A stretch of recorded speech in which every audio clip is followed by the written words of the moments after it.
You're listening to the 23 Personnel Podcast, a Texas Tech athletics podcast where food and sports clash at the goal line. Here are your hosts, Spencer and Michael. All right, what's up, everybody? Welcome back to the episode of the 23 Personnel Podcast. I am your host, Spencer, joined by Michael. Michael, what's up, man? I'm ready to go 1-0 again. Every day. Yep. Let's do it again. Run it back. Run it back.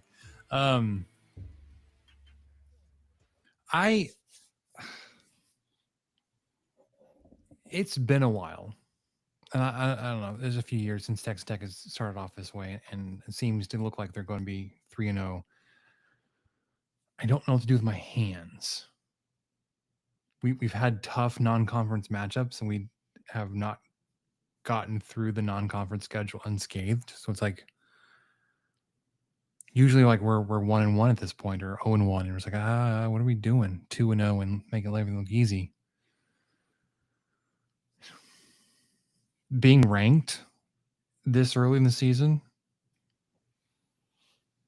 I would look at the Red Raiders that are getting a little antsy about movement in the polls and why are we not higher? Why are we? I'm just enjoying the ride.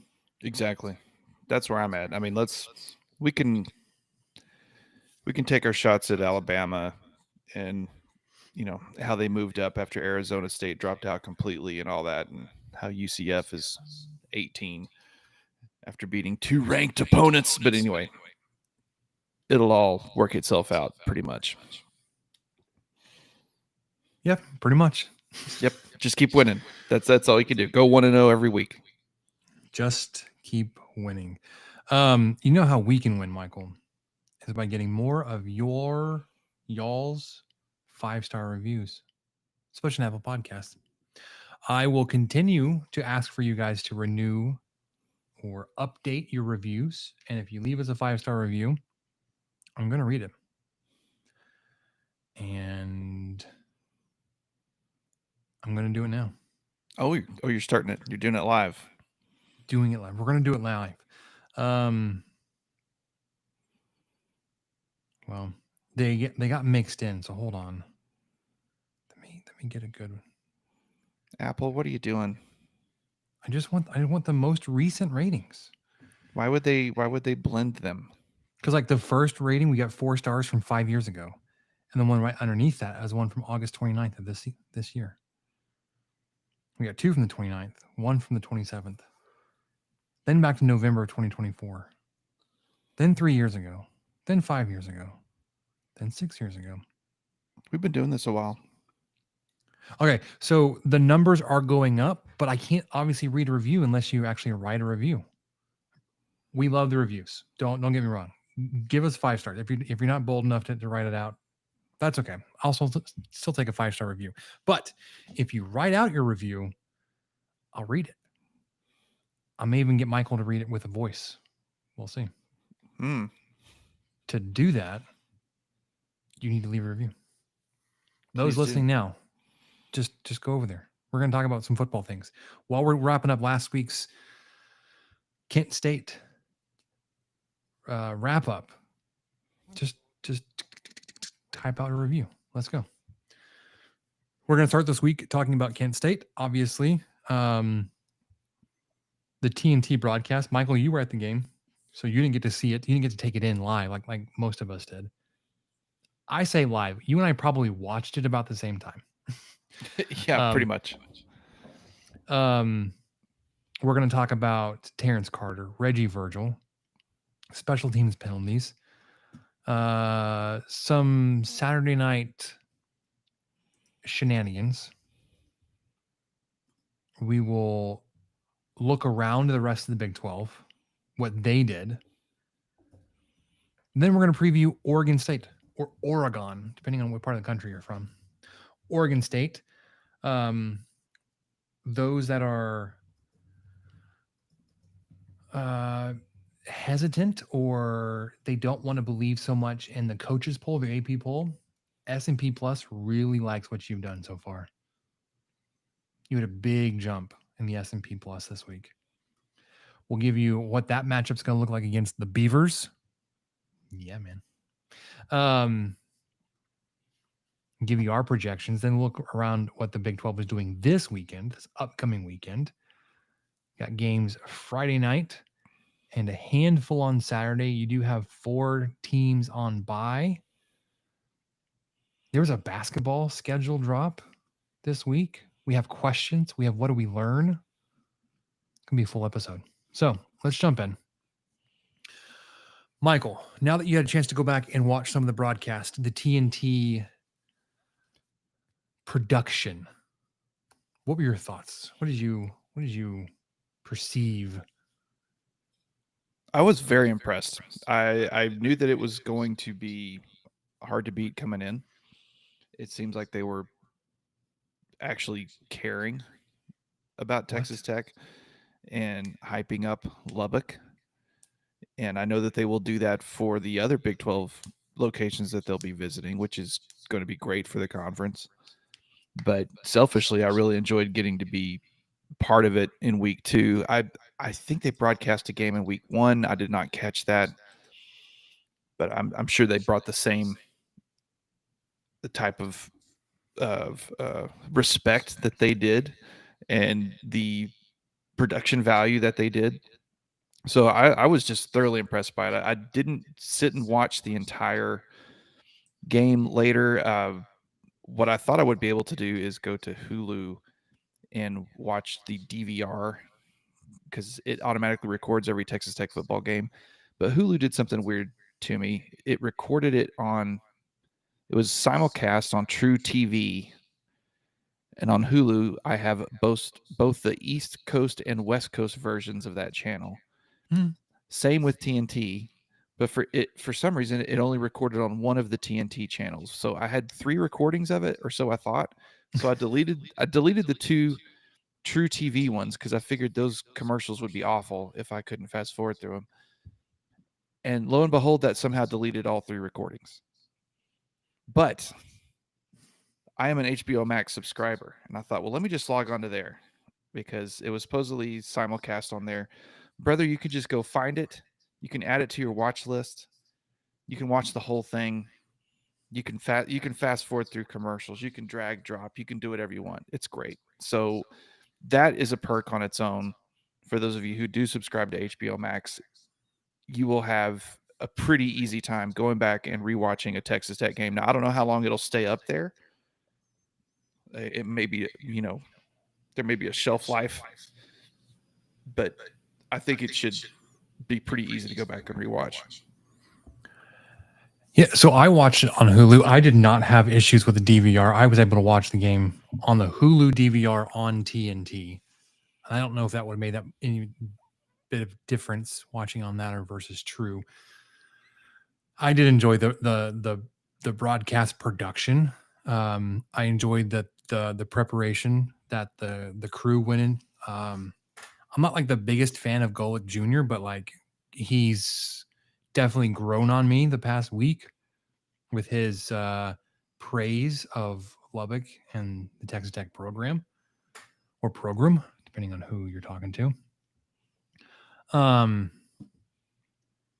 don't know. I really enjoyed it. So going into the weekend, I had questions and like, oh man, like this, it just felt like we're going to get an off-brand, second tier, you're going to have a football game on TNT. Basketball is different, but like you're going to get football on TNT. But oh man, it was really good. Reggie Virgil, my goodness, he's having himself the start of a season. He had another 2 touchdowns this past weekend. That puts him at 3 for the year. He's got 9 catches for 106 yards, just under 12 yards per catch, which, thinking back to his catches, feels low. Michael, you found his stats, going back to last season, Miami of Ohio, 41 catches. So he's on pace to pass that. 816 yards. He's on pace to pass that. Wait, no, he's not. Not yet. He is half of his yards per catch. I don't know how this worked out. He had 19.9 yards per catch last season, but only 9 touchdowns. Yeah, I mainly just wanted to highlight him because I have a bad habit of seeing all these transfer portal names come through and not really doing a lot of research on them. I'm not breaking down film. But then week 1 and 2 happen, and you see someone like Reggie, Virgil, and Terrence Carter Jr., who we'll talk about next, who I have talked about a little bit, but I feel like I haven't talked about Virgil at all, aside from just mentioning his stats. He's got some excellent hands. I think about the touchdown in the southeast corner of the end zone where Golick called it. He was held and still got just enough separation, came up with the catch, followed through, landed on his back. You didn't have to give the referees an opportunity to go determine what a catch is again.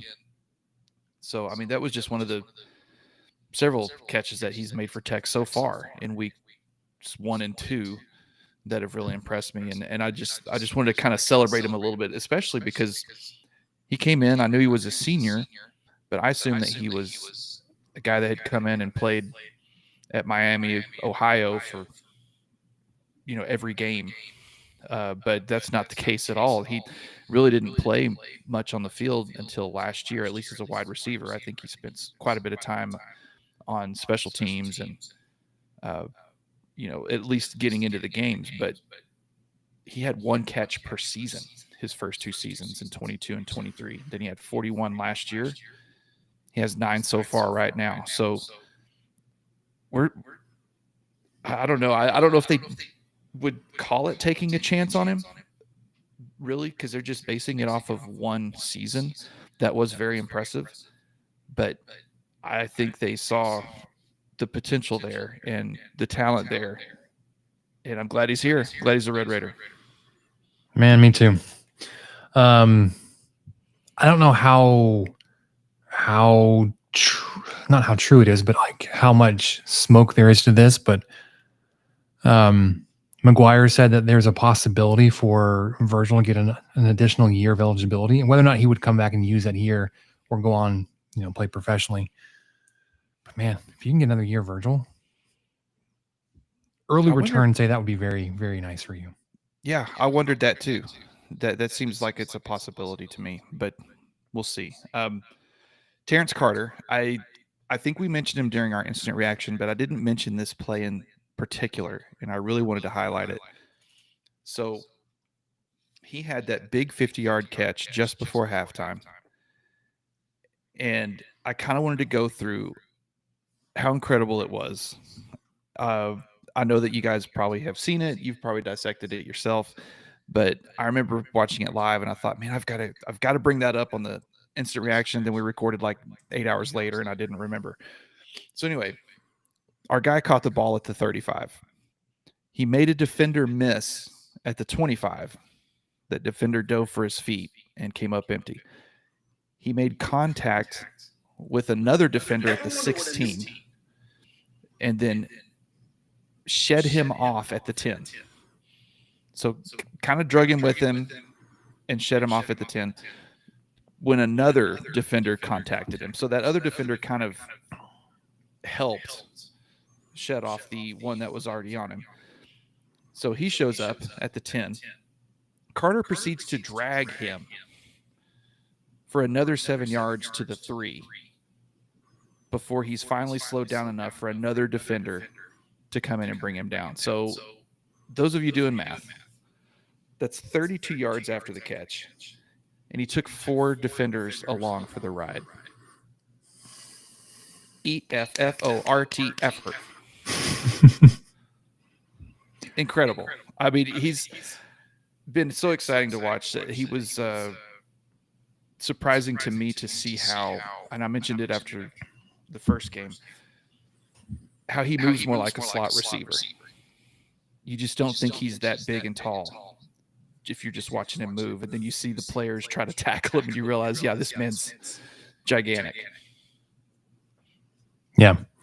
And then the very next play after that catch from Terrence Carter was the second Reggie Virgil touchdown, the one handed in the end zone.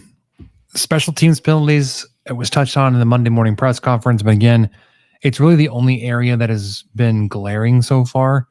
You've had a great reduction in pre-snap penalties. Coach McGuire said we really have to work on special teams, and really it's called back 3 or 4 long returns.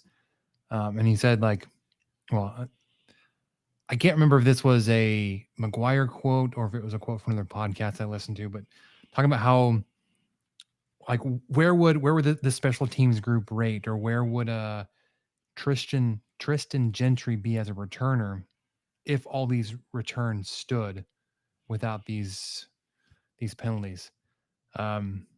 But we'd love to see that get cleaned up a little bit.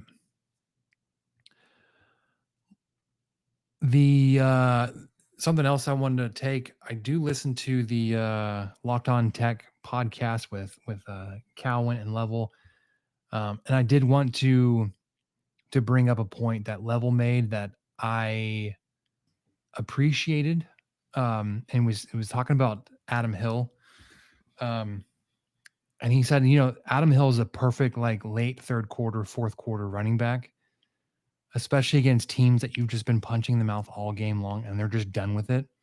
And then you put in Adam Hill, who is out there headhunting, and he's just looking to hurt not hurt somebody. He's looking for some contact, and it's just, he's not shying from contact. That's for sure.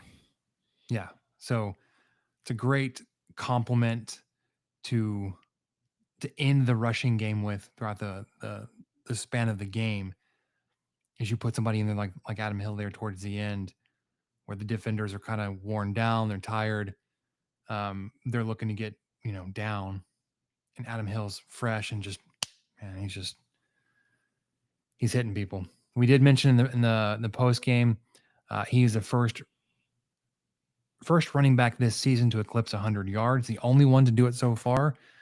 I did the math responding to somebody on Twitter. It was something like 85 of his 125 yards came in the fourth quarter. So yes, he was going against potentially backups on the defensive side, but the offensive line had already been rotated in and around. So maybe that evened out. You would think your offensive line second teamers would be better than the Kent State second teamers, but I don't want to try to downplay Hill's performance anymore than just, like, it's great to have him as a Red Raider and to have him as an option, because without him, you had Hollywood Henderson, who I think had 1 carry before he went down with an injury. So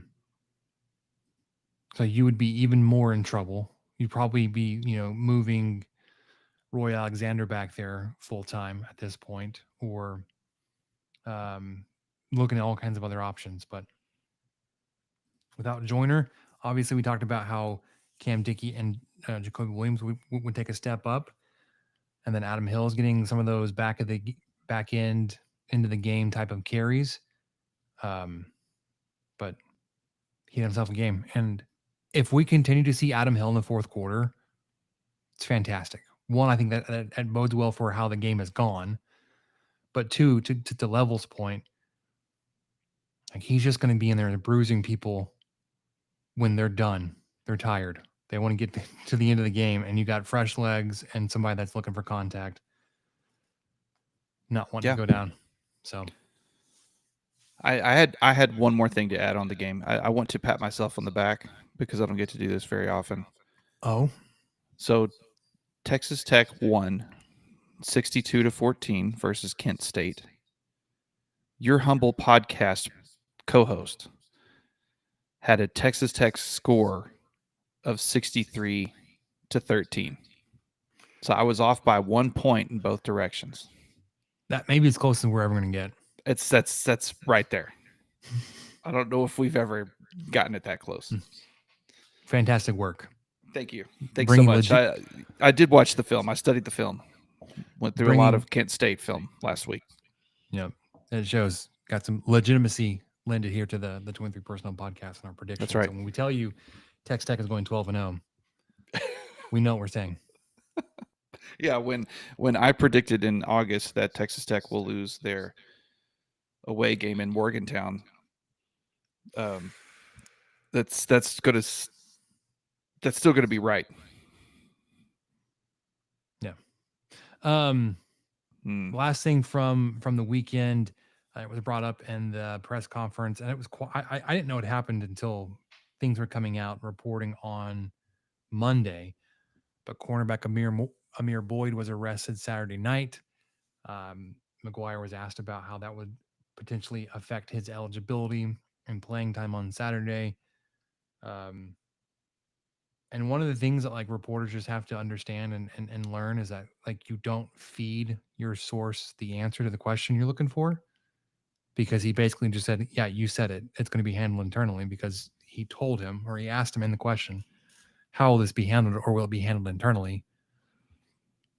That's it. Yeah, he's like, well, it's going to be that. I was like, oh, well, cool.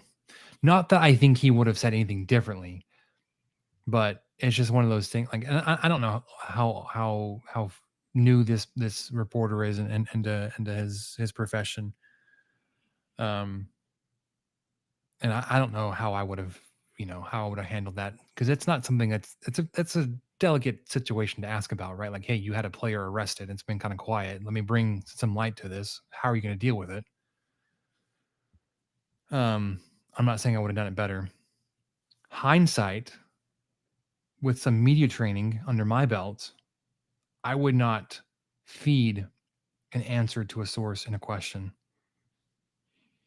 But that's typically what you're taught not to do. Yeah. Or ask yes or no questions. Yes. And I'm not saying he did that either. I'm just...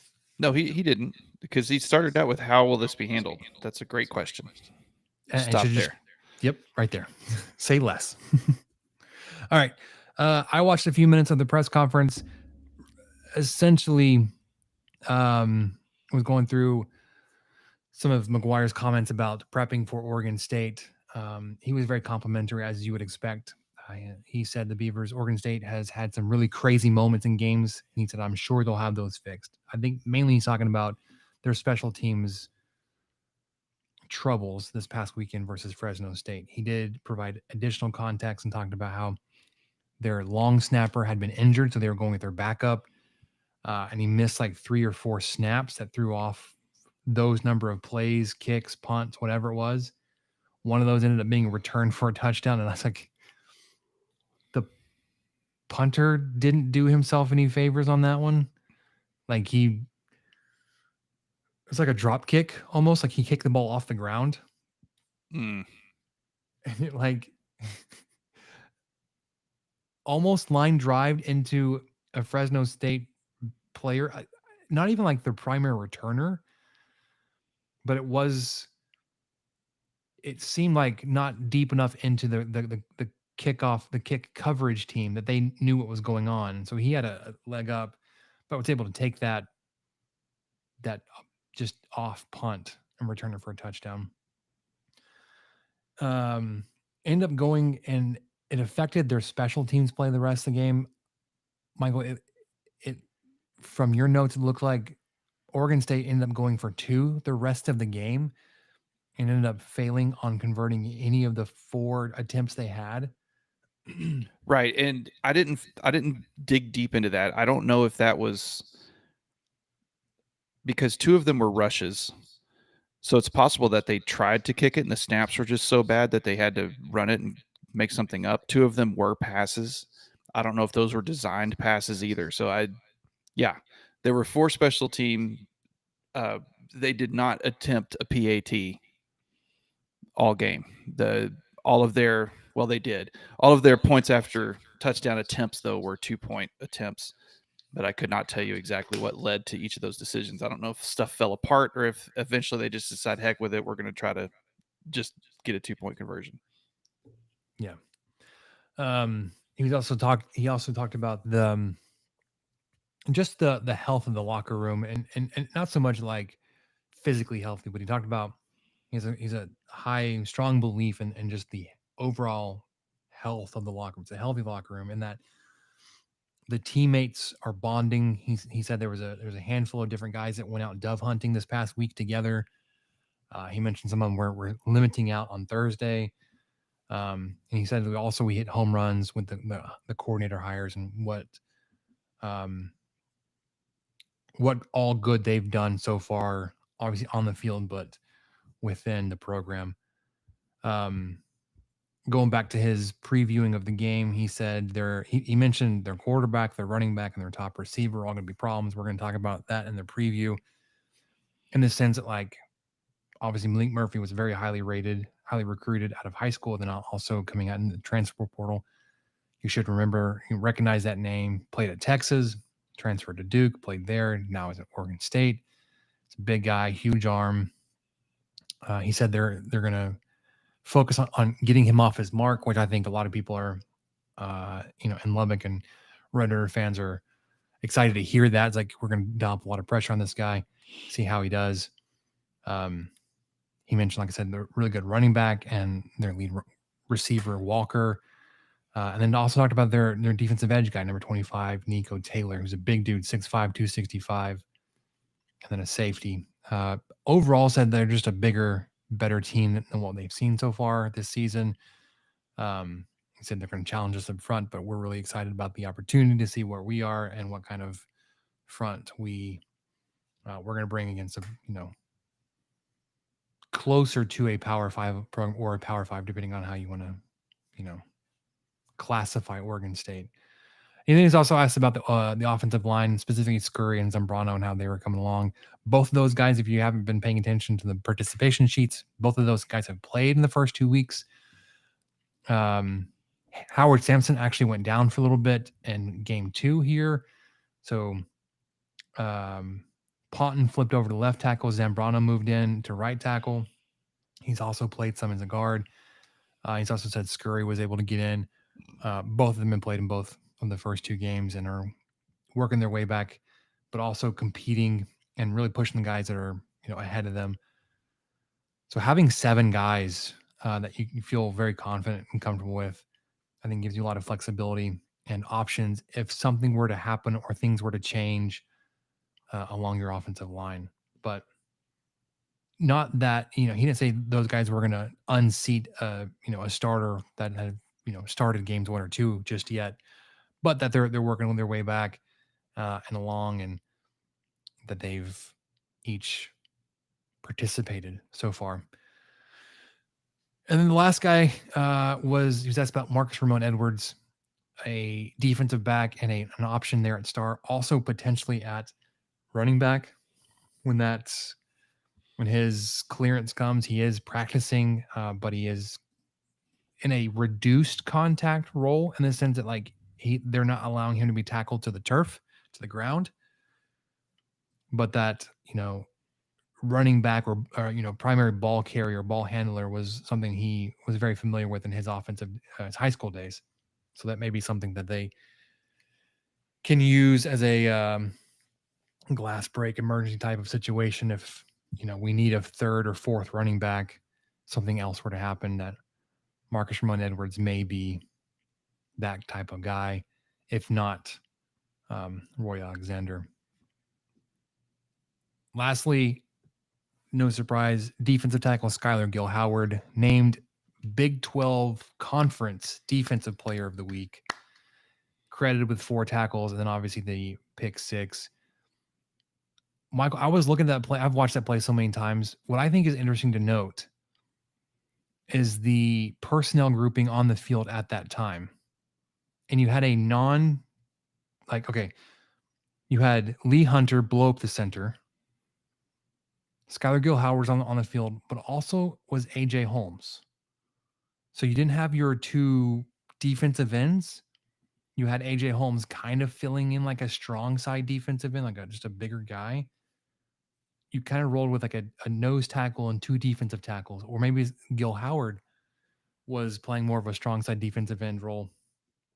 But you had a larger defensive front, gain a lot of pressure on a screen pass, so much so that Kent State had found success on allowing the rush in and then dumped it off right behind the rush. But this time the ball gets batted up in the air by AJ Holmes. Obviously, Gil Howard intercepts it, catches it, and returns it. And then of course you get the final block there at the end from John Curry, where he took out the last remaining golden flash that could have made a play was a running back. I don't know if you saw it. Gil Howard was on the Broadway Shuffle podcast, and he said he saw that block happen when he looked up on the jumbotron, and at that point he knew like there's nobody else left that can touch me, and he's like he knew he was going to score. Then not that he didn't feel confident, but when he saw Curry knock out the last remaining guy, he's like, I got this. Yeah, seeing that all happen in person and so fast, and seeing a 290-pound man move that fast for that long, faster than I probably have ever been in my life. Mhm. Not probably. It's pretty certain that he was fast. He was faster than I've ever been. It's deservedly so. Great play, especially with the hands on the tip drill, and making it look easy. Getting into the end zone, just acting like he'd been there before. Didn't seem winded, just seemed ready to keep playing football. I mean, I was just blown away. I've been blown away by him, just by his play altogether. But that pick six set him apart. I certainly appreciated as he approached the end zone and went both arms on the ball, like he wasn't going to hold it out, he wasn't going to drop it early. Ball security was on his mind as he got close. Both hands. Sure. Yeah. All right. Let's do a quick wrap of the rest of the conference. We talked about this a little bit on Saturday, but Iowa State wins versus Iowa 16-13. They continue to get love there as the front runner here in the Big 12 conference, the only team with a Big 12 win. Baylor comes back to take down SMU in Dallas 48-45 in double overtime. Colorado wins versus Delaware. May have some quarterback controversy. I think 3 guys played 31-7.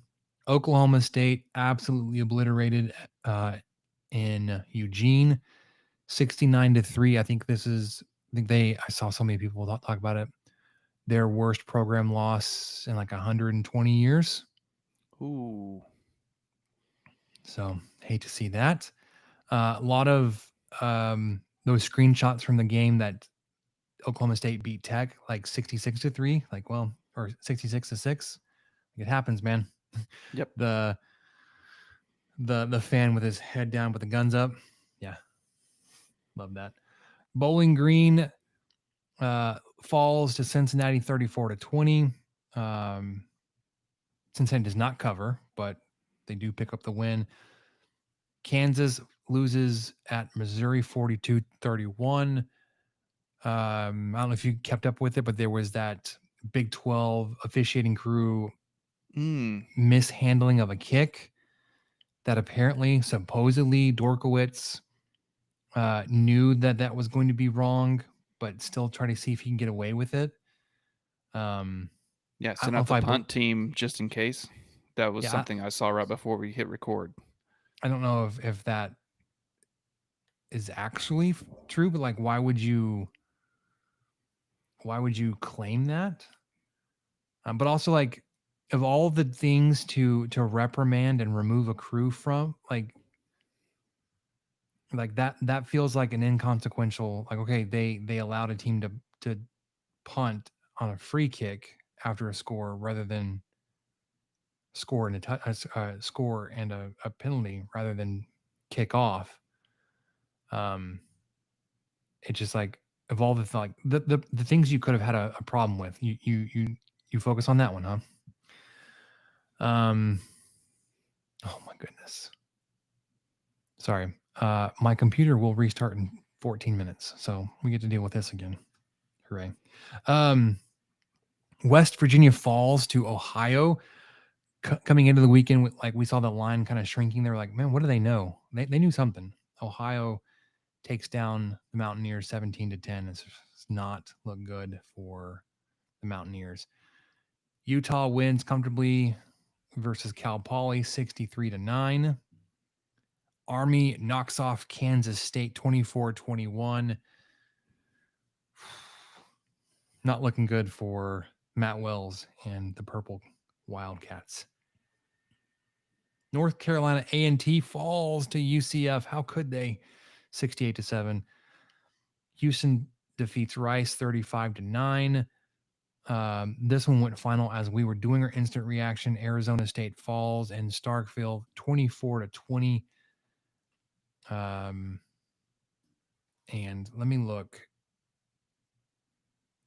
Arizona State did fall out of both the top 25 and the coaches poll following that loss. Yeah, they did. Arizona defeats Weber State 48-3, and then BYU handles Stanford 27-3. TCU did not play this past weekend. Yeah, they had the Monday game, so I think them and North Carolina were off.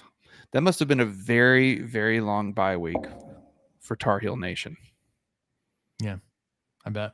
To put up a stinker like that, and then you've been waiting for the Bill Belichick era to start for months, and then you just go lay a complete egg in front of your home stand, and then you've got to wait 2 weeks. Yeah. You want to talk about the rest of the notable games in week 2, and then the poll updates? Yeah, I could do that. So week 2, I'm sorry, and I think I said this on the instant reaction. I called it week 2, WEAK, because it looked like just none of these matchups looked very intriguing or that great outside of some of the Big 12 ones, honestly. But I was incorrect.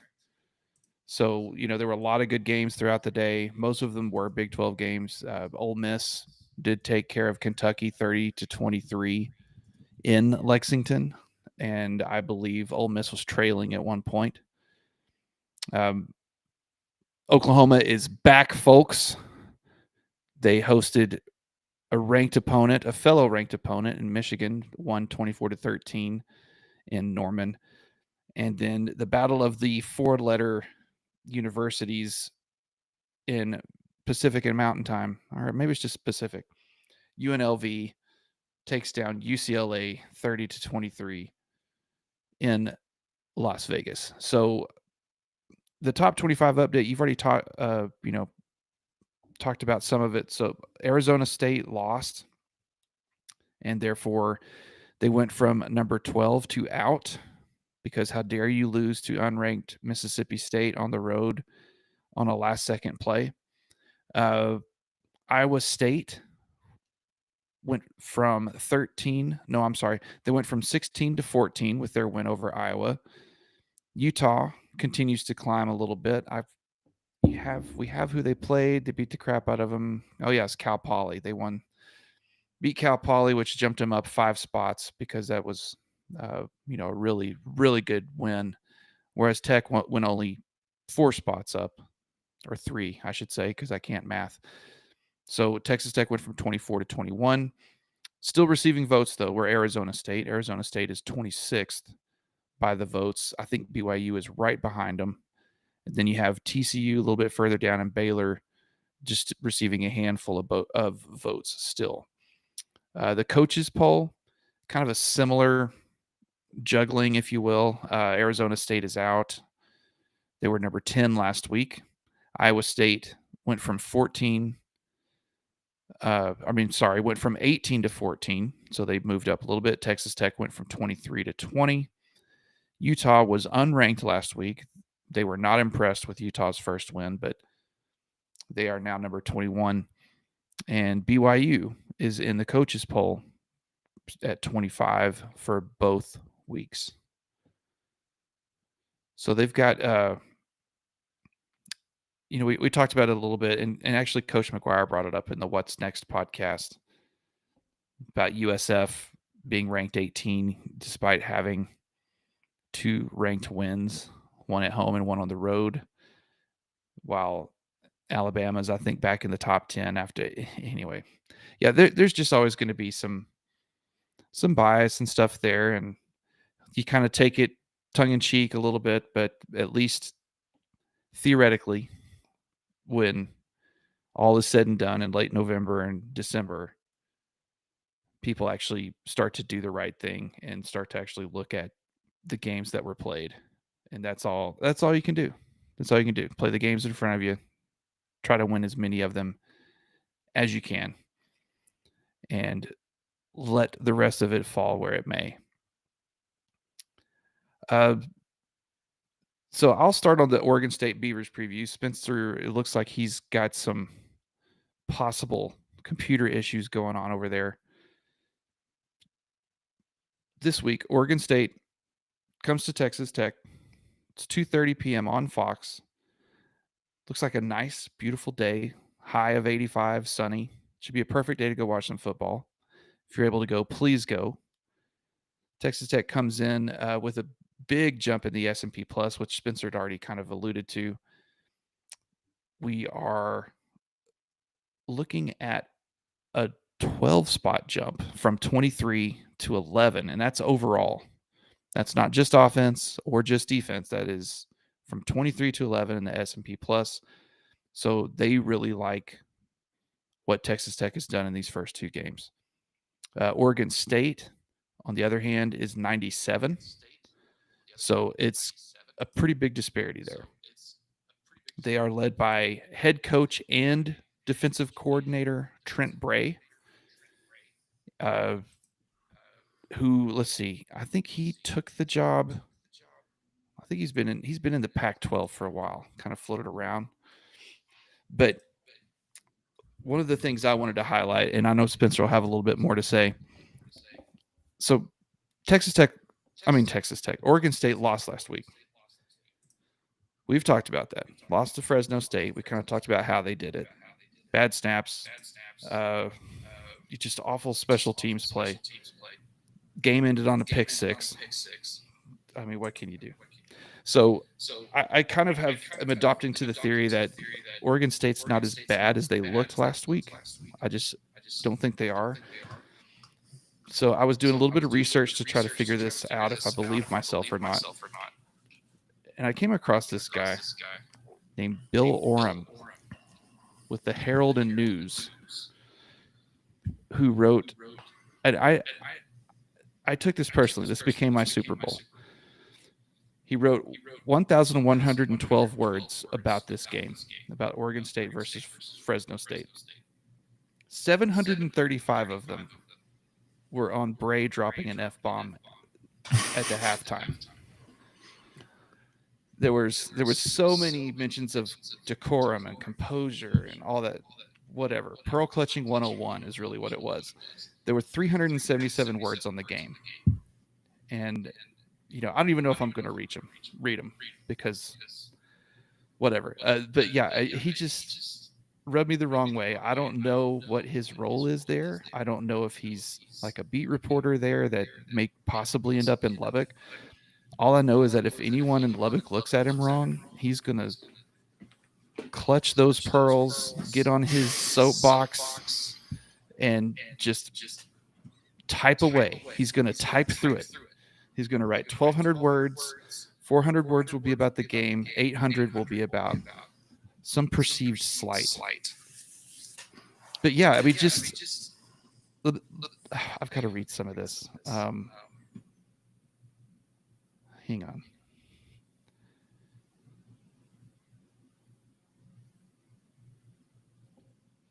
Okay. Here we go. In a text message, OSU Athletic Director Scott Barnes said he and Bray had discussed the coach's use of one of George Carlin's 7 words. And Bray agrees that it is unacceptable and has apologized to Beaver Nation. Barnes said he's completely confident it won't happen again. But Bray's tenure is starting to feel like a version of Groundhog Day. Bray needs his mouth washed out with soap. Need to be cleaned out sooner than later, too. I'm not such a prude ninny that I can't handle a little swearing. I love invective as much as the next person, maybe even as much as Bray, but there are certain rules of decorum that should be upheld. Bray failed miserably. All this, I mean, just on and on. Just can't. The former defensive coordinator's firebrand intensity can be an asset if only he can harness it. If you can't get a handle of his emotions, blah, blah, blah. I mean, it's just this over and over and over. All right. Mind, it's being an ambassador for the school and being consistent with his. Oh my gosh, get over yourself, dude. Anyway, let's get back to actual football. Welcome back, Spencer. Hold on a second, because one of the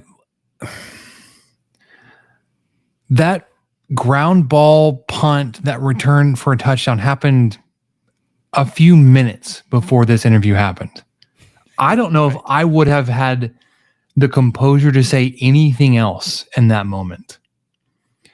And what he said, I mean, I'm sure you've all seen it. He said special teams, well, effing joke. Like,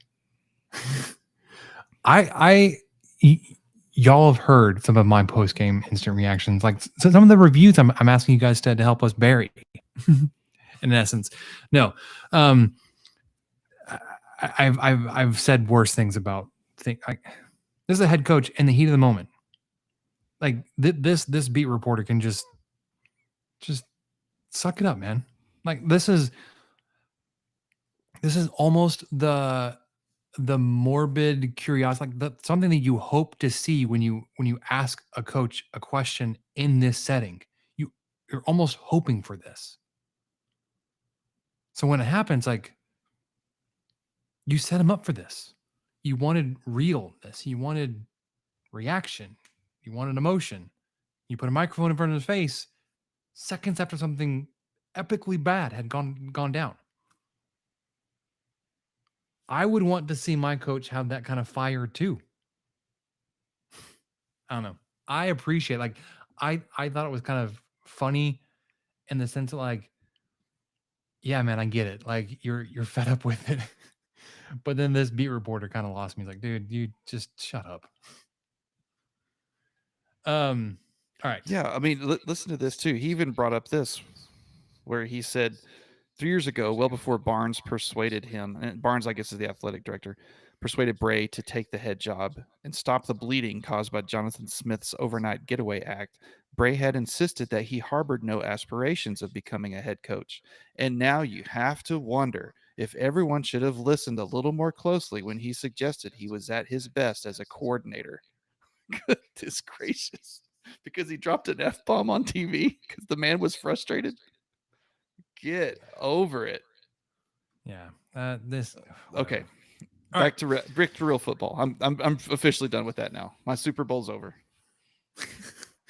I'm sure you brought up 2:30 kick, Fox. Quite a bit different from the weather forecast from last weekend, hosting a 0-2 Oregon State. They were 5-7 last year. Did you go through the schedule already? Or do I need to skip over that? I did not. Okay, last year, not great. Their wins came versus Idaho State, at San Diego State, Purdue, Colorado State, but it took them 2 overtimes to do it. And they did take down Washington State, but it's at the end of the year. They'd already been eliminated from bowl contention and had suffered a 5-game losing streak. So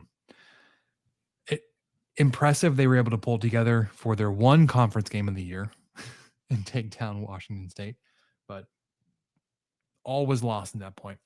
So far this season, like I said, 0-2. They lost to Cal in week 1, 34-15. And then last week, 36-27 to Fresno State. We talked about the special teams errors.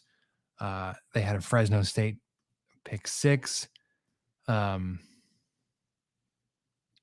wise, let's slide in there. We talked about how Texas Tech has cleaned up the pre-snap, but it has been dealing with some special teams penalties. Texas Tech is tied for 89th in the country with 14 total penalties, which isn't, I mean, it's a 2-game sample size. It's not that bad. Oregon State tied for 79th with 13 total penalties. When Oregon State has the ball, obviously we talked about Malik Murphy being their starting quarterback there.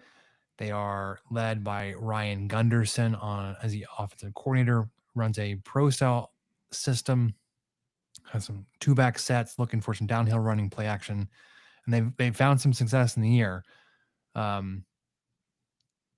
just not winning success. Malik Murphy, 6'5", 235, redshirt junior. We talked about him transferring in from Duke in Texas. On the season, he's 52 of 81, 615 yards, so he's more than 300 yards per game, 4 touchdowns, but 3 interceptions. Not much of a running threat. 8 carries on the season, 0 net yards. He had 15 yards versus Cal, minus 15 versus Fresno State. Offensively on the ground, they are going to be led by running back Anthony Hankerson. He's kind of a smaller guy, 5'8", 206, 40 carries so far on this season, so carries quite a bit, 195 yards, 4.5 yards per carry, just 1 touchdown, long of only 26. Next leading rusher is Malik Murphy at 8 carries. So Hankerson is 1 at 40. Murphy is 2 at 8. And then the next running back has 6 carries for 30 yards, 5 yards per carry, is from Texas. 5'11", sophomore Allah. I can't even pronounce Salahadin. I don't know where the emphasis is in that first name. I apologize there. Receiving, wide receiver is led by, leading receiver is Trent Walker, 6'2", 195 senior, 16 catches on the year, 235 yards, just under 15 yards per catch, but no touchdowns. Taz Reddix, 12 catches on the year, 174 yards, just under 15 yards per catch. So both these guys right around 15 yards, also no touchdowns. The two of them combined for 28 receptions and 400 yards. No other receiver has more than 5 catches.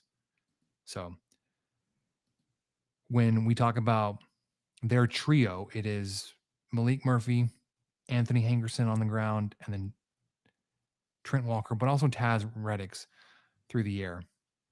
It's not like a very deep offensive skill position pool that you're like, man, anybody can hurt you. It's going to be one of those 4 guys. Murphy through the air, throwing to Walker or Reddix, and then Hankerson on the ground. They are averaging 318 yards through the air per game at 7.6 yards per attempt, which is fair. I think that's where we were complaining about Texas Tech not being very aggressive or explosive, and that's about what they were looking like last season. Only 103 rushing yards per game against not great competition at less than 3.5 yards per carry. So Texas Tech defensively should be looking there to lock some of that down and force even more so through the air and getting after Murphy. They are converting almost 47% of their 3rd and 4th down conversion attempts and scoring 21 points per game. Defensively, Texas Tech is allowing 144 passing yards per game at 4.9 yards per attempt, 59 yards on the ground at 1.9 yards per carry, 25% conversion percentage on 3rd and 4th downs, and only 10.5 points. When Texas Tech has the ball, it is the number 3 S&P plus offense versus the number 104 S&P plus defense. It's not good. They have 0 sacks so far through the season on at least, this is going back to just passing attempts from the first 2 games, on at least 48 dropback attempts. 0 sacks. 4 of their 6 leading tacklers are defensive backs. Y'all know that I've hammered on that in previous years. That's having a leading tackler be a defensive back is bad. 4 of 6 isn't great. Defensively, they technically base out of a 4-2-5, but run a lot of 3-3-5. So you can kind of get like they're running a lot of defensive backs, sure. But even like Iowa State, like when they're running their 3-3-5 or when TCU was running their 4-2-5, like they had some defensive backs kind of peeking up into the leading tacklers, but it really was their front 6 or 7. Not the case with Oregon State. I did see this little nugget on Twitter. And I want to share this with everybody. Facing a 3-3-5, you're thinking like, yeah, you're going to go up against some inferior talent. Should open up your run game, the Texas Tech offensive run game, until they shift more into their 4-man front. But if they were to do that, that's going to open up some space for you through the air and the backside. I would assume the plan is to try to run more when you want to, which is the phrase. Another phrase I'm stealing from Chris Level there. Not like, when you have to, but when you want to. Opening up your downfield passing attack. Texas Tech so far on this season is going for 343 yards per game through the year at 9.8 yards per attempt. That's more than 2 yards, more yards per attempt than Oregon State. Quietly, Michael, I didn't know this was this high, but quietly, 262 yards per game on the ground at almost 7.5 yards per carry. 54.2% third and fourth down conversions while scoring 64.5 points per game. Defensively, Oregon State is allowing teams 178 yards through the air at 7.4 yards per attempt. Here's another eye-opening stat. 160 yards on the ground at almost 5.5 yards per carry. They are pretty good on third and fourth downs, keeping teams only 25% conversion, but they are giving up 35 points per game. With that big of a scoring differential and not really having like a blowout to like kind of skew it, giving up 35 points per game while only scoring 21, it's pretty damning. The CFB graphs is finally updated. I checked this thing so many times the past couple of days and it was like under construction. I'm glad you found it. Yeah, it's working. This one gives Texas Tech a 71% win probability. A bit lower scoring than I would expect. I think this one's going to go over, or I for me hope it goes over. This one has a Texas Tech projected win of 30-18 or 29.5 to 17.5. I certainly hope this is more than an 11-point game. Again, if you're visually looking at the matchup here, white boxes are the neutral matchups. Light blue, as you've got an advantage. Dark blue, you've got a significant advantage. Light red, you have a disadvantage. Dark red, significant disadvantage. A lot of red and dark red on the Oregon State side. A lot of light blue. 1 dark blue on the Texas Tech side. I don't see how this one is considered to be close for this. I don't want to be wrong here. I'm predicting another fairly big game. Currently, or at least when I put the notes together, the line was Texas Tech minus 24.5 with an over-under of 60. I think you look at Bill Connolly, his projection was exactly that. It was Texas Tech winning by 24 while they hit right at the over-under, which would have, I can't even do that math, but I've got Texas Tech winning 52-17. Make it easy. Make Baron Morton stay in the game past halftime, but this one's a fairly comfortable Red Raider win this Saturday afternoon. I am going to go that way too, but slightly less comfortable. And where I'm going to go is Texas Tech winning 45-20, but I could see this being, something that's I don't know, 27-14 at half, or just something where Tech is maybe within 1 or 2 scores of Oregon State. Oregon State has kind of come out and surprised them a little bit, or been able to pass the ball, because we haven't even seen how good of a pass defense this is, because the pressure has just overwhelmed these first 2 quarterbacks. I'm not saying that won't happen again here, but there's a much better quarterback back there who may be able to make something happen. But yeah, I think there's a chance Texas Tech could go into halftime. I'm not going to say down, but within a score or 10. But then I envision that the athleticism and the size of Texas Tech and the bench and what they're able to put out on the field later in the games is just going to have them pull away. So 45-20, Texas Tech. That has Tech covering, and it hits the over. The over was at 60.5. I don't disagree that could be a thing where I find some confidence, and even your modesty here, Michael, is that we're talking about the Oregon State passing attack.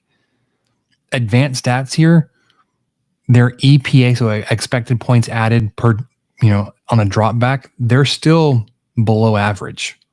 So if their best thing is below average, you're right. You're right. I mean, I'm not trying to.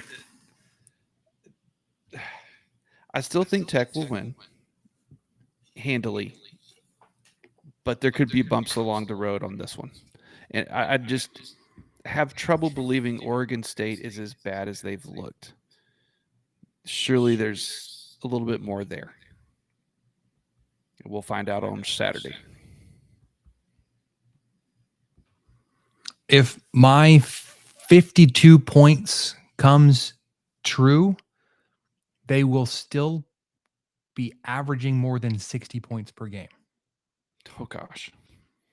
So that would be their first game not to score 60, but they will still be averaging 60 points per game. Barely. 60.3. 181. Let's see. Hold on. Yours was 45.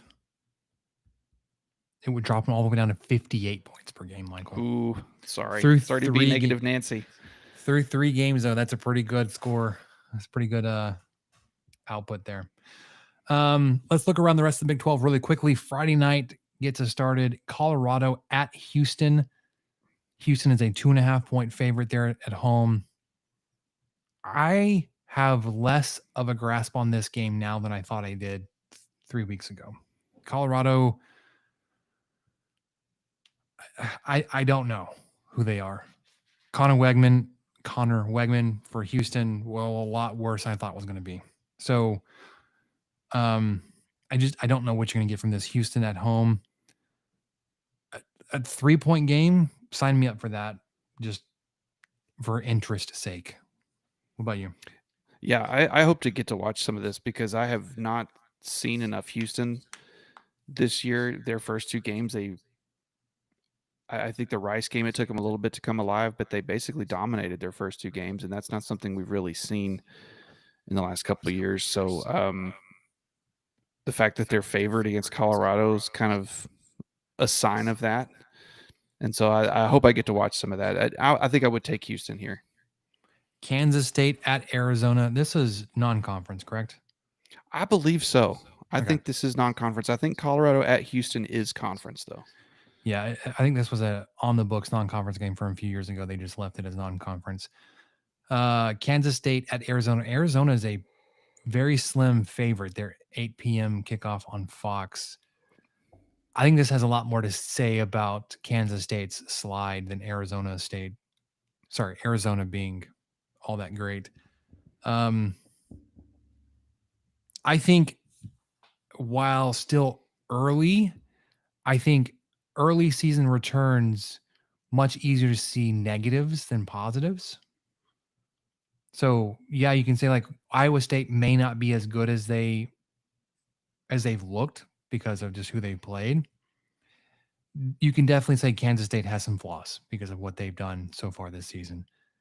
It's like when you play Central Arkansas and you're fighting for that one, or against Abilene Christian last season.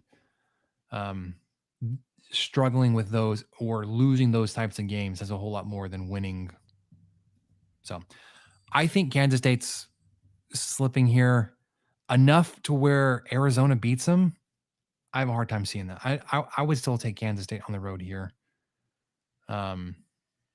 So give me the Wildcats to bounce back. Which Wildcats? Yes. Okay, fair. So No, I'm kidding. I've got Kansas State winning this one. Okay, I am picking. I agree. I think We agree. we agree. Didn't Matt Wells take care of Arizona in Tucson back in 2019? Did he? Yeah. Hold on. Oh no, that's not right. They went there and lost. Okay, so anyway, yeah, I'm still going to take Kansas State. See, now you got me interested. I gotta go back and look at the schedule. Well, it was 2019 in Tucson. Texas Tech did lose 28-14. Oh, that was the one that got like a really slow start, wasn't it?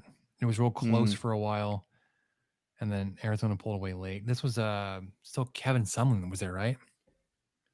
I believe so. Let's see.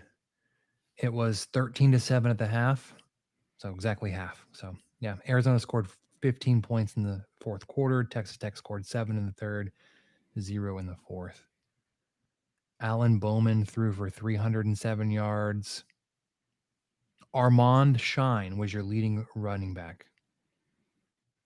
It's a blast from the past. TJ Vasher, your leading receiver there with 96 yards. Isn't that where Mannix. Wow. Wasn't Schooler on the other side? Mike DeFee was the head referee in this game. Let me see. Individual.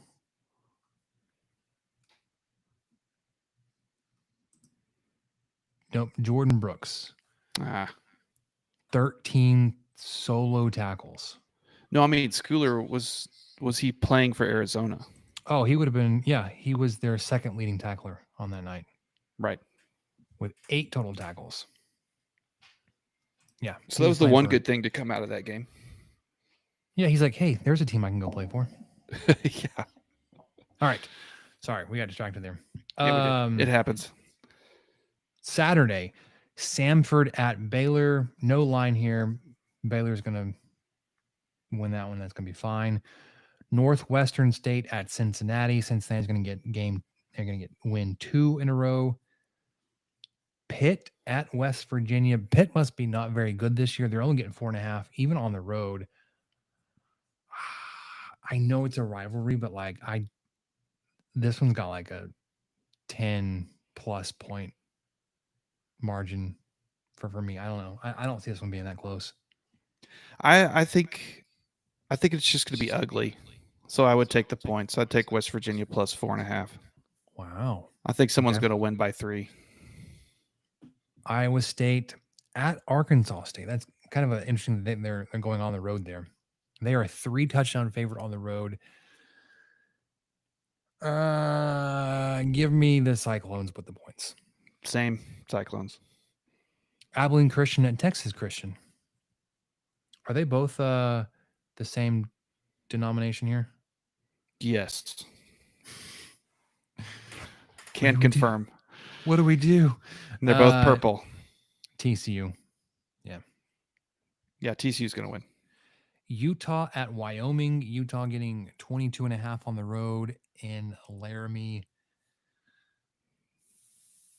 I know Wyoming's not the same Wyoming. I would love to see this game be a little bit closer. I just don't think they have it. I think they might struggle. Utah might struggle just a little bit. I still think they're going to win comfortably, but maybe they'll only win by 20. I would take Wyoming plus 22.5 here. That's a big number. I know. Texas State at Arizona State. Arizona State's a 2-touchdown favorite at home. Texas State's not the same without Mac Leftwich. So I think Arizona bounces back here and covers. I agree. I think they're.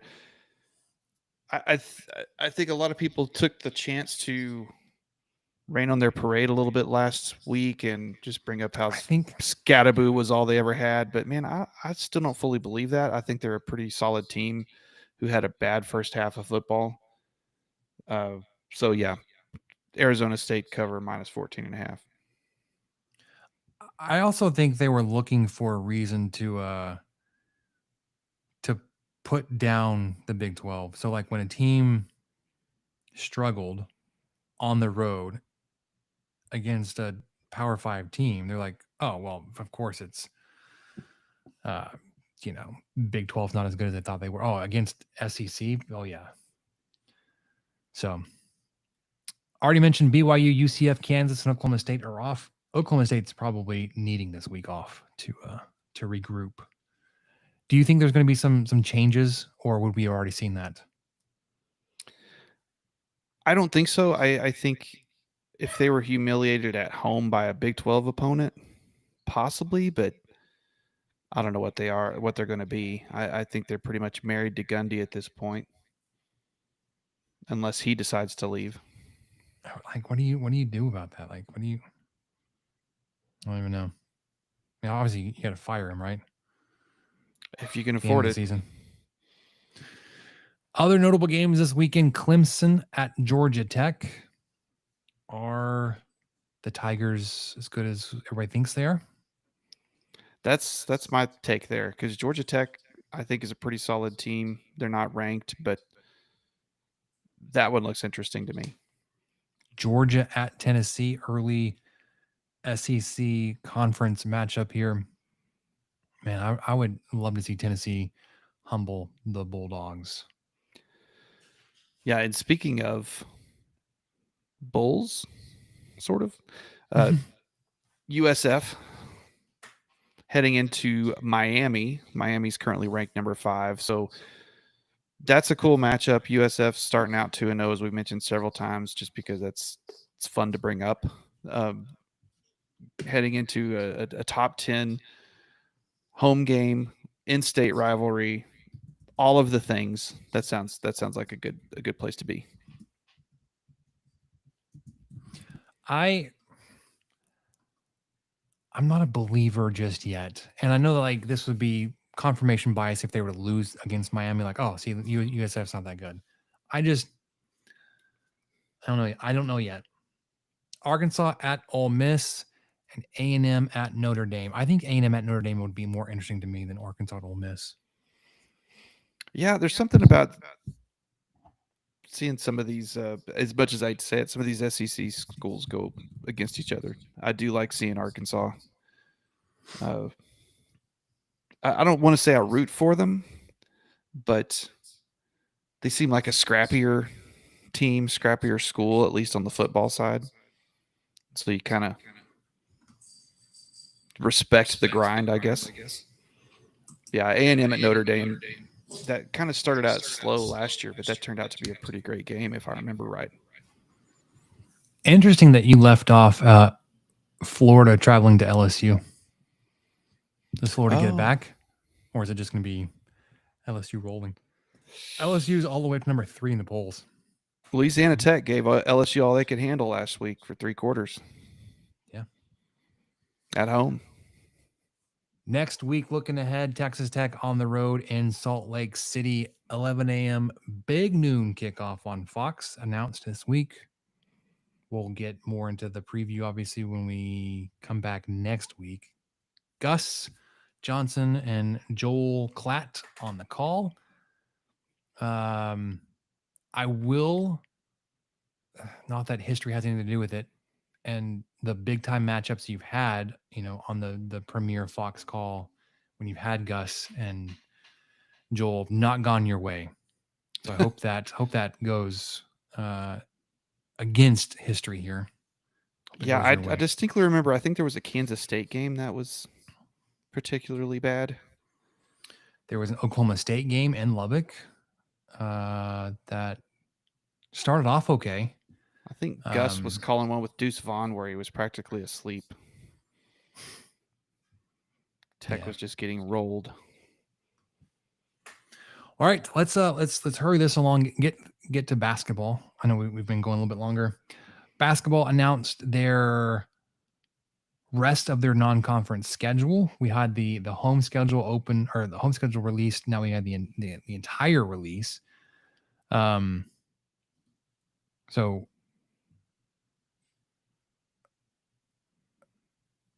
I totally blanked what I was going to say. Wow. The home non-conference slate was pretty pitiful. The other games that have now been announced, you've got Arkansas on the docket for December 13th in the American Airlines Center in Dallas. You've got Duke in Madison Square Garden. And then you've got announced a big Monday matchup for February 2nd, Kansas at Texas Tech. That's right. So I had a little bit to say about these. It's great that the non-con got. Speaking of Arkansas, respect the grind. I'm grateful that the non-con is as good as it is. I am still a little bit miffed that none of them are coming to Lubbock, where Lubbock is officially reserved for the Yon-Con. I'm trying to get that trending. Hashtag Yon-Con. Sure. Anyway, just a little peeved that the two of our three really good non-con games are in Dallas. But what can you do? What can you do? At least they're playing them.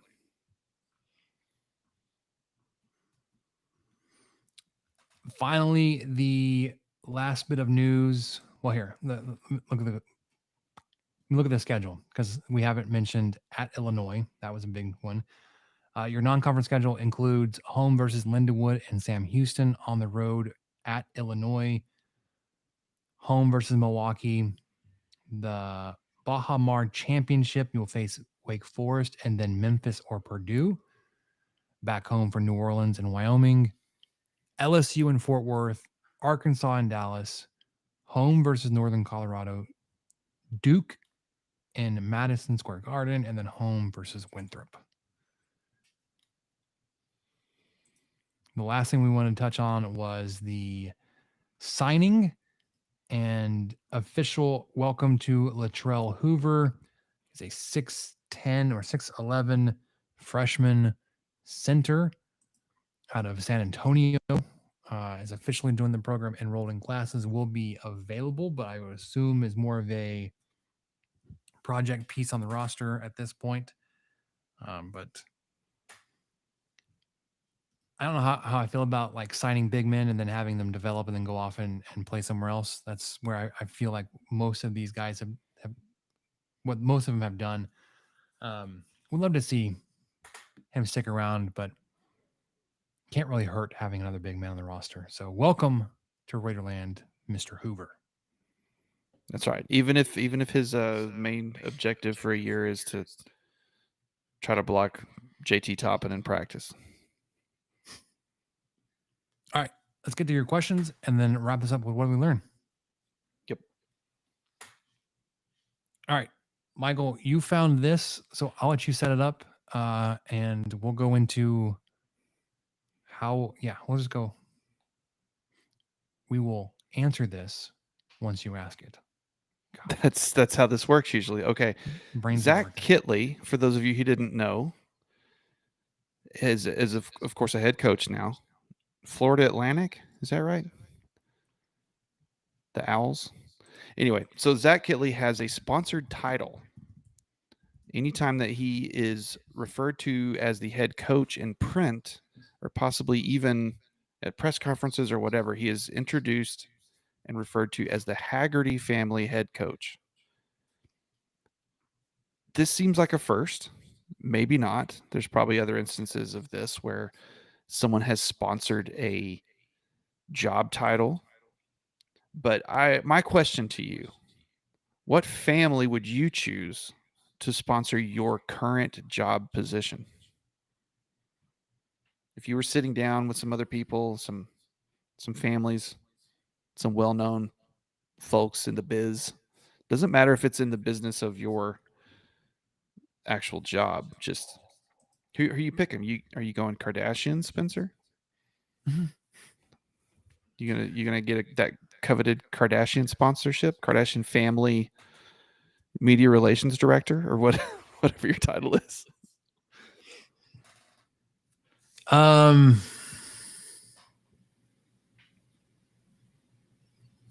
don't even know how to where to take this one. I don't know if you want to go after a notable person in the field that also has ties to Lubbock or Texas Tech. Because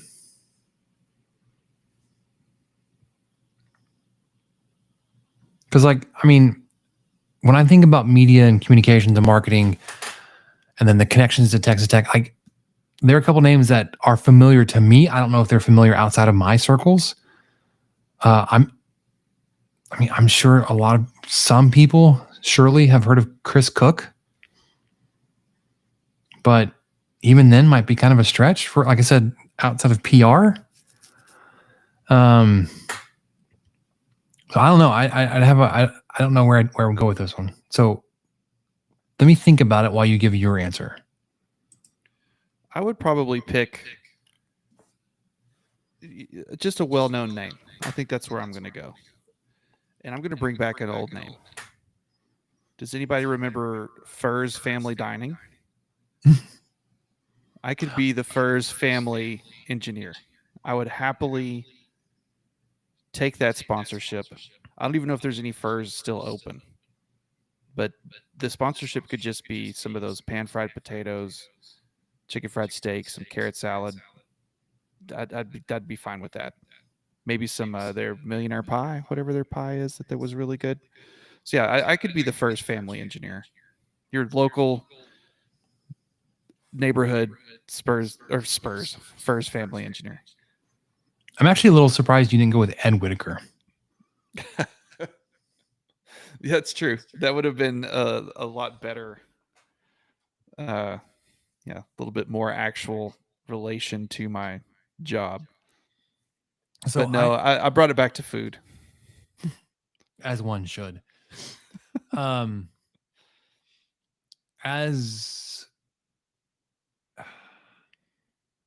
I don't know.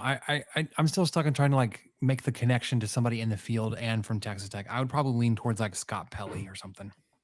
Oh, there you go. I'm not that's in good. media I'm not in broadcast journalism.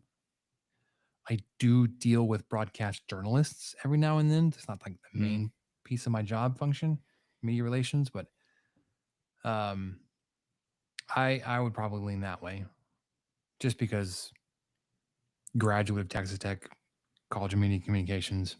So I don't know. It's a good question. Thanks.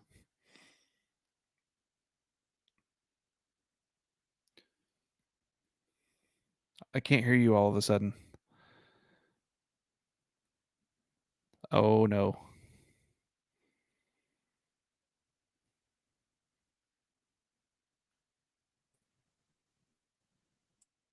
Testing. I can hear you now. I can hear you typing.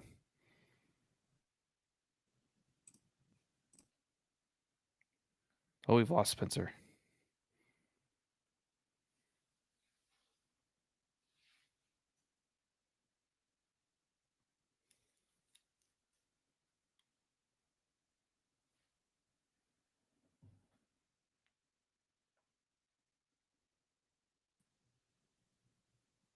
Is he back? I'm back. I can He's hear back. you. Okay. Oh my goodness. This recording. If you're still with us, you're real ones. All right. I was transitioning to what do we learn, Michael? You ready to move into that? Yes. Fantastic. I was going to give my one, and and let you transition to your also food related one, then wrap up with our queen bees. Yes. I don't know if I've talked about this yet, if I've shared it yet, but Michael, have you seen these on the store shelves? You seen these yet? Hang on. It's A&W. A&W ice cream sundae. Oh, no, I have not. Okay, I'm not a root beer or cream soda fan. They're okay. It's not my go-to. I kind of expected a cream soda feel to this with like some kind of ice cream flavoring to it. This is not that at all. If you can imagine, they somehow got the flavor of chocolate in a soda and they got it right. Very interesting. You wrote this down. You wrote down A&W ice cream sundae soda, but for some reason my mind just blacked out and I didn't read the soda part. Yeah, no, it is. It is That's cool. A&W branded soda. Of course, I had to get the zero sugar. It's also zero caffeine, but ice Yeah. cream sundae flavored. It is surprisingly good. It's sweet. I mean, obviously zero sugar, but it's a sweet drink. Much Yeah, like how I was very cautious to do like those flavored Dr. Peppers outside of like a meal. Like this is like a snack almost. This is way good. Also, no free ads here. Long time supporter of Viva the Matadors before it went off the rails. I thought I recognized that koozie. I think I've still got mine somewhere. Also, real ones would know. Michael and I used to write for Viva the Matadors. That was back in the day. Before Kyle, before Ryan. I mean, we were OGs. I say OGs like it was Seth, but Oh yeah, Seth allowed us to have a presence. Yes. Still does. We when had the taking password. planes. I still have the password. So those that will see me post on Twitter, I post the website link to staking the planes. He, Seth graciously allows us to post over there. I don't get in there as often as I should. I'm probably in there a couple days a week. I was in there like multiple times a day years ago, and my job now has gotten me a little bit more busy. And I think overall the traffic is kind of diversified about where Tex Tech fans consume their content. As we are a podcast school, you all know that we are one of many fine productions. I'm not here to throw shade at anybody. I do enjoy listening to Locked On Texas Tech. I do dabble in other podcasts. I think our favorites would be the Gauchos and Seeing Scarlet, but the other ones out there, I'm gonna, if I were to name any more, I would leave off too many to then bring attention to the ones I left off. Like, oh, why didn't you name us? Like, you must not like us. So I'm going to stop naming podcasts because I'm going to forget somebody and just rep our own brand. 23 personnel. You see how faded this shirt is? It's because we've been around for so long. That's right. Just remind everybody that we launched in 2018. Still going strong. As you take a sip of Long your ice story cream sundae short, soda. ice cream soda sundae. Ice cream sundae soda. If you haven't found it or tried it yet, I recommend it. I have an update. It is not fall yet, but we are pretending it is. We are moving forward. We've had some fall-like days. And so I'm proud to announce that as of September 9th, I've already had chili. I've already had Oktoberfest beer, and I've already had one pumpkin spice latte. So I'm doing all the things. So you can bet on, like October 17th when it's 51 in the morning and like 68 in the evening, or maybe even in the 40s. Maybe it dips into the 40s. I'm just going to be racking up even more chili, more Oktoberfest, more PSLs. Let's go. I'm ready. I did notice it didn't even take until September. It was late August. The pumpkin spice was hitting the shelves, hitting the stores. It's like it's a little early for that. I mean, I'm basic enough. I enjoy pumpkin spice things, but I was like, Mhm. man, it is still 95 degrees out. We're hitting this a little early. Uh, So so yeah, that's where I'm at. I'm checked them off the list already, but we'll just keep tallying them. Queen Bee soccer update. So my beloved Queen Bees, man, new team. They faced a new team on Saturday.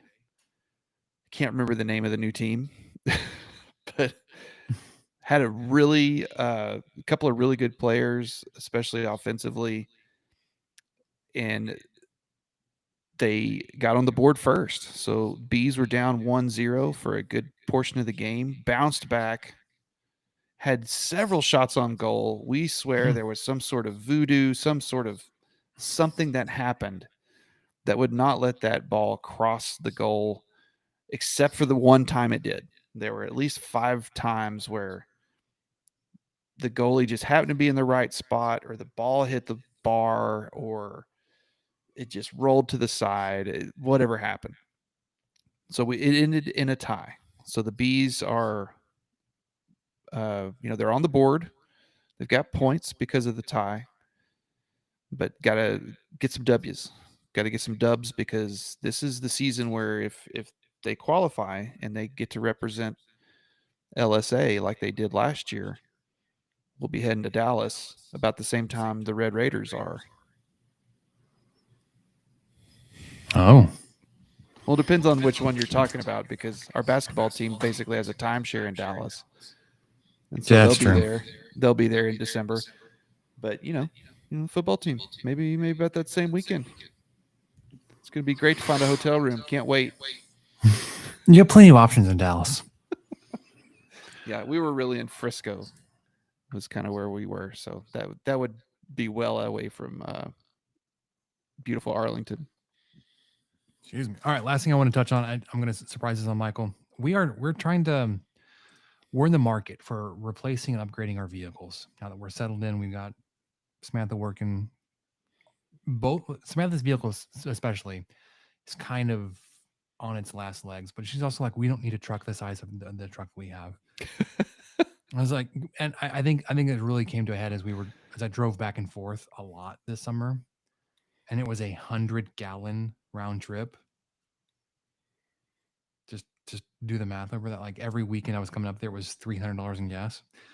I found this, and I sent her like, I will let go of the truck for this. She immediately shot it down. Let me just hold on. It's not. I want it to rotate for the good people. Well, it's fine.